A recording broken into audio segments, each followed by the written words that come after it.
Red நூல் தமிழ் நேயர்களுக்கு வணக்கம். தமிழ்நாட்டில் இவங்க தான் முதலமைச்சர் ஆவாங்க, என்னுடைய ஓட்டு இந்த நபருக்கு தான், கண்டிப்பா இவரை 2026 சட்டசபை தேர்தலில் வெற்றி பெற வச்சிருவோம் அப்படின்ற விஷயங்களையும் இங்க பார்க்க முடியுது. கிட்டத்தட்ட இன்னும் 4 மாதங்கள் தான் எலெக்ஷன் இருக்கு அப்படின்னும் போது ஒவ்வொரு கட்சியும் அந்தந்த தொண்டர்களை நோக்கியும் பிரச்சாரங்கள் செய்யறதா இருக்கட்டும், இல்ல தினம்தோறும் மக்கள் கிட்ட ஏதோ ஒரு விஷயத்தை கன்வே பண்றதா இருக்கட்டும், இந்த விஷயங்கள்லாம் மும்முரம் காட்டக்கூடிய அரசியல் கட்சியா இருக்கட்டும், அரசியல் கட்சி தலைவர்களா இருக்கட்டும், இவங்களுக்கு நீங்க ஓட்டு செலுத்த போறீங்கன்னா உங்ககிட்ட ஃபர்ஸ்ட் ஓட் ஐடி இருக்கா அப்படின்றத செக் பண்ணுவோமா? தகுதி வாய்ந்தவரா இருக்கீங்களா ஓட்டு போடுறதுக்கு அப்படின்ற விஷயங்கள் தான் இந்த வீடியோல பார்க்க போறோம்.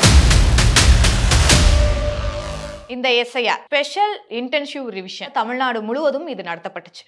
இதுல 1 கோடி கிட்ட வாக்காளர்களை நீக்கமும் செய்யப்பட்டிருக்கதா நேற்றுக்கு தகவலும் வெளியாயிருக்கு. தமிழ்நாடு மாநில தேர்தல் ஆணையர் அர்ச்சனா பட்நாயக் வந்து இதை தெரிவிச்சிருக்காங்க. உங்களுடைய ஓட்டு இருக்கா அப்படின்றத கண்டிப்பா நீங்க எல்லாருமே தெரிஞ்சுதான் ஆகணும். ஏன்னா இன்றைக்கு 2026 தலையெழுத்தை மாற்றக்கூடிய எல்லோருமே இங்க குடிமகன்கள் 18 வயது நிரம்பிய ஒவ்வொருத்தருக்கும் இங்க ஓட்டு போடுறதுக்கான உரிமம் இருக்கு. தமிழ்நாடு பொறுத்த வரைக்கும் எஸ்ஐஆர் பொறுத்த வரைக்கும் தமிழ்நாடுல அரசியல் கட்சிகள் பலரும் எதிர்ப்பு தெரிவிச்சாலும் அதே நேரம் எஸ்ஐஆருக்கு ஆதரவும் தெரிவிக்கப்பட்ட கட்சிகள் தமிழ்நாட்டுல இருக்காங்க. தமிழ்நாடை பொறுத்த வரைக்கும் 6.4 கோடி வாக்காளர்கள் இருக்காங்க. ஆனா அந்த எஸ்ஐஆருக்கு அப்புறம் 5.4 கோடி தான் அப்படின்றத இங்க நிதர்சனமான உண்மையாவும் வெளியாயிருக்கு. ஆனா இதுக்கான டியூரேஷன் டைமையும் தேர்தல் ஆணையம் அறிவிச்சிருக்காங்க. நேற்றைக்கு அர்ச்சனா பட்நாயக் அவர்கள் பிரஸ் மீட்ல சந்திக்கும் போதும் சரி, அடுத்தடுத்த விவரங்கள் வெளியாகும் போதும் ஒவ்வொரு தொகுதியிலையும் வந்து கணிசமான வாக்குகள் வந்து நீக்கப்பட்டிருக்கு. இது என்ன அடிப்படையில அப்படின்னு சொல்லி அவங்க ஒரு விளக்கமும் கொடுக்கப்படுது. இதுவரைக்கும் வாக்களிச்சுக்கிட்டே வந்தவங்க திடீர்னு உடல்நிலை குறைபாடால இல்ல வயது முதிர்ச்சினால இருந்திருப்பாங்க. அப்போ அவங்களோட ஓட் வந்து நீக்கப்படணும். ஒண்ணு, தன்னுடைய சொந்த ஊர்ல இருந்து வேற ஒரு ஊருக்கு நகர்ந்து போயிருப்பாங்க, இல்ல வேற ஒரு மாநிலத்துக்கு நகர்ந்து போயிருப்பாங்க, இல்ல வேற ஒரு நாட்டுக்கே கூட நகர்ந்து போயிருப்பாங்க.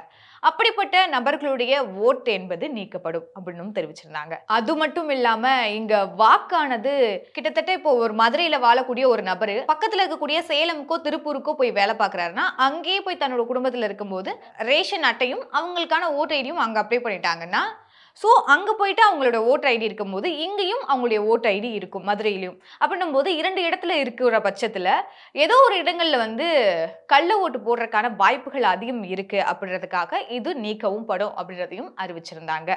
இந்த இடத்துல தான் கிட்டத்தட்ட 97,32,832 வாக்குகள் நீக்கப்பட்டிருக்கு தமிழ்நாடுல மட்டும். இன்னும் அதிர்ச்சி தெரிவிக்கும் விதமா முதல்வரோட தொகுதி, டெபுட்டி சிஎம்மோட தொகுதி, எக்ஸ் சிஎம் எடப்பாடி பழனிசாமி அவர்களுடைய தொகுதி அப்படின்னு சொல்லி பல இடங்கள்ல வாக்குகள் நீக்கப்பட்டிருக்கு.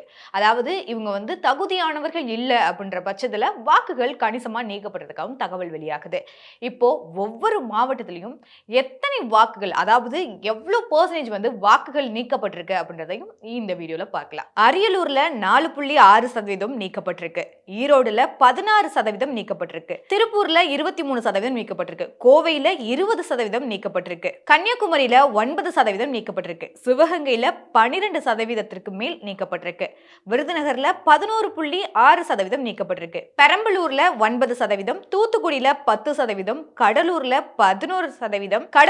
11%, நாகையில 10%, திருச்சியில 14%, தஞ்சையில 9%, மதுரையில 13.9%, அதாவது கிட்டத்தட்ட 14 கிட்ட வந்திருக்கு, நாமக்கல் 13.2%, நெல்லை 15%, தருமபுரி 6.3%, விழுப்புரம் 10%க்கு மேல நீக்கப்பட்டிருக்காங்க. இதே போல ஒவ்வொரு மாவட்டத்திலையும் கணிசமான வாக்குகளும் நீக்கப்பட்டிருக்கிறதா இங்க தகவல் வெளியாகி இருக்கு. வேலூர்ல 16%, கள்ளக்குறிச்சியில 7%, திருவள்ளூர்ல 17%, புதுக்கோட்டையில 10%, ராணிப்பேட்டையில 13%, மயிலாடுதுறையில 9%, காஞ்சிபுரத்துல 19%, திருவண்ணாமலையில 11%, கரூர்ல 8%, நீலகிரியில 9%, செங்கல்பட்டுல 25%, கிட்டத்தட்ட அதிகமான லீடிங்ல இருக்குது ஒரு சில மாவட்டங்களை கணிசமா சொல்லலாம். அதாவது செங்கல்பட்டுல 25.2% நீக்கப்பட்டிருக்காங்க, திருப்பத்தூர்ல 11% நீக்கப்பட்டிருக்காங்க, சேலத்துல 11%, அதாவது சேலம் வந்து எக்ஸ் சிஎம்மோட தொகுதியான சேலம் எடப்பாடி இது எல்லாமே வந்து இங்க தான் வரும்.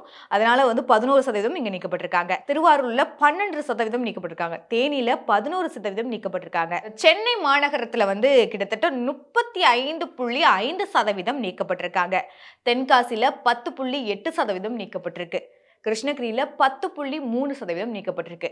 இதுல கணிசமா சொல்லக்கூடிய அதிக லீடிங்ல இருக்கக்கூடிய இடங்களா பார்த்தா சென்னை தான். இப்போ சென்னைன்னு எடுத்துக்கிட்டா இங்கதான் வந்து சிஎம்மோட தொகுதியும் இருக்கு. கொளத்தூரா இருக்கட்டும், அதே மாதிரி டெபுட்டி சிஎம் ஆன சேப்பாக்ல இருக்கக்கூடிய இடங்களா இருக்கட்டும், அதே மாதிரி சேலம்ல 11% சொல்லியாச்சு. சிஎம் தொகுதி கொளத்தூர்லயே வந்து கிட்டத்தட்ட 40% ஓட்டுகள் வந்து நீக்கப்பட்டிருக்கு.